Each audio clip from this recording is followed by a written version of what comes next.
Hi! Welcome to my new room. I have now moved out of the goat shed. Goodbye, goat shed. I'm also back in Berlin? No, I just left Berlin. I am back in Washington, living on a farm, living that farm life. Yes.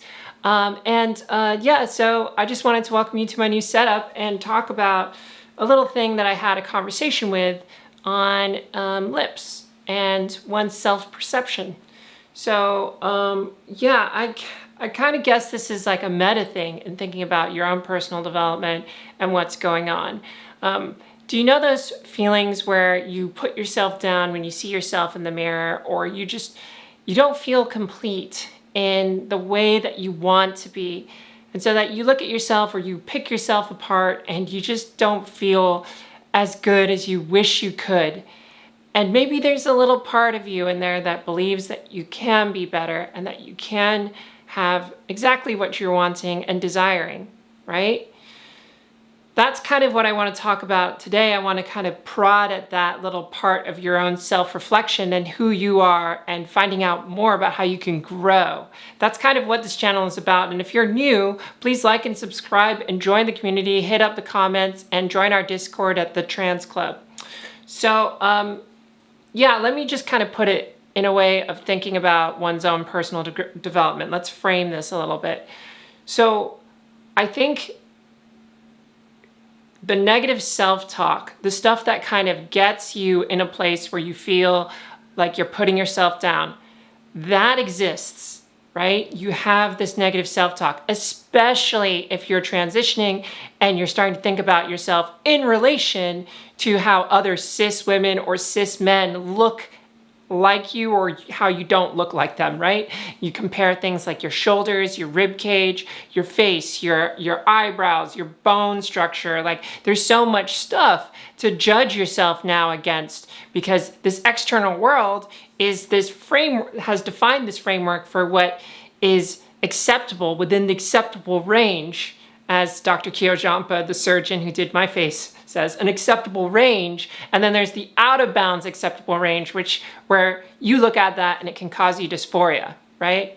And that part, the negative self-talk, probably didn't just exist once you transitioned, right? Like you probably had other forms of negative self-talk that you were dealing with, and you kind of just dealt with it, right? Like, how did you deal with it? I didn't really notice the negative self-talk in the way that I noticed it once I started transitioning, because all of this focus on anxiety about life or what to do or what's going on, or the social anxiety, all of that kind of vanished once I started to put all of that energy onto my own transition, and if I was transitioning correctly. I don't know, how's it been for you? Like, how is your negative self-talk, your negative self-perception continue to grow, or perhaps start to be chipped away and dissipate? And this is the topic of this video. It's dissipating that. It's how to chip away at that negative self-talk.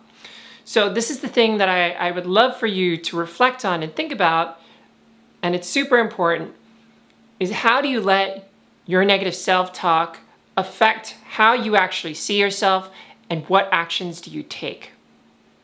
So, for example, in one of my earlier videos last week, I talked about lips, and I talked about how I get, not dysphoric, but I just don't like my lips. Now, when I say that, you go, well, but Ashley, you have gorgeous lips, and I get it, and I am starting to reclaim that negative self-talk for myself, but it still exists. And this is the part of your neurology that I want you to become aware of, is personal development and overcoming these parts of yourself that are putting you down.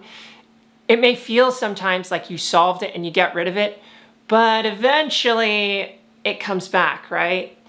And that coming back, that boomeranging of your brain and its operating procedure and how it likes to see or create negative self-talk, it's going to come back to it, but maybe just a little differently, right? I still have the negative self-talk. I've been doing this for like 4 years around my lips because I've been doing it my entire life.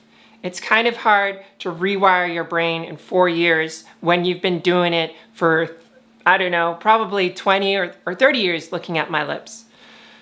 But I've started to reclaim that, and so while I may occasionally say, oh, I don't like your lips, I don't like what you see, there's another part of me now that can avoid that self-control, negative self-control, and say, hey, you know what? No, your lips are beautiful. I like your lips. And you know what? I'm gonna put lipstick on them. I'm gonna figure out how to make them look gorgeous. I got injections. I'm gonna put injections into my lips, and I'm just gonna spend my money and take my time and put in the energy that I want to receive. I want to love my lips. I want to enjoy who I am and how I'm experiencing things. And I want you to think about that. Leaning into let me phrase this as a question. How can you lean into the things that you have this negative association with? How can you lean into them? How can you start to recondition your brain, reprogram the way that you see things so that you can be happier and you can start to see a way out of your dysphoria?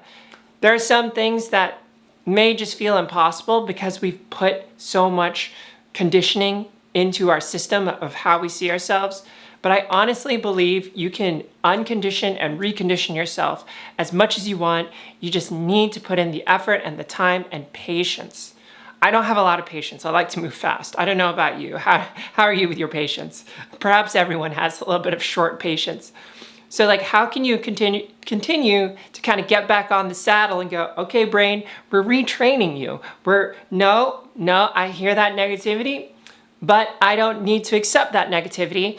I am going to, or you are going to, build a new connection, find a new path, a way of celebrating yourself and putting in the money, the time, the effort to really enjoy who you are and where you can be, right? And it's okay if you end up getting to 50% the negativity and 50% the positivity. I feel like with my lips, when I see them in the mirror, it's like 20%, maybe 15% negativity power, and then the rest of it's positivity power. I don't let it control me. I still hear it, I still see that negative self-talk, but it no longer dictates how I feel, and I know it's lying. That's the best part. If you can get to a point of saying, you know what, this negative self-talk is not me, it's never been me, I see me inside, and that's not me, I can overcome that. That, my dear, will help you reinvent yourself. So I'd like you to think about, where can you reclaim your positivity in a world where you have been negative in your body self-image? And how can you recondition that? How can you change? How you can shapeshift? How can you create transformation? Thank you for joining me, lovelies. Please support me on Patreon if you'd like to. You can buy my book, which is on the shelf over there, and check out thetrans.club. That's our Discord community for trans people and people questioning. See you in another video soon. Bye.